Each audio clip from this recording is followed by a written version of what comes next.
Mga kaibigan, Mike Enriquez para sa Investigador. Ngayon na malapit na po ang eleksyon para sa senador. Dapat po tayong mag-isip-isip kung sino ang dapat natin iboto. Marami tayong mga senador na mahilig mangurakot. Kailangan yung mga yan ay huwag nating iboto. Maging matalino tayo sa ating pagpili.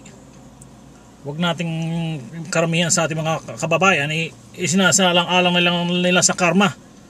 Sinasabi nila, mga karma din yung mga yan, mga nagnanakaw na yan.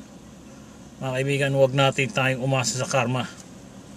Dahil dito, ang karma ay tindahan lang dito. Ipakikita ko sa inyo ang karma.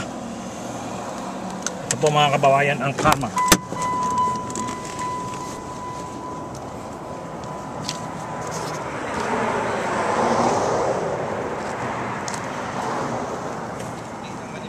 Ayan po ang karma.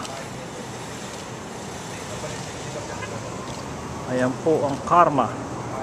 Kaya mga kaibigan, pumili po tayo ng ating iboboto ng maayos dahil hindi tayo makakaasa sa karma.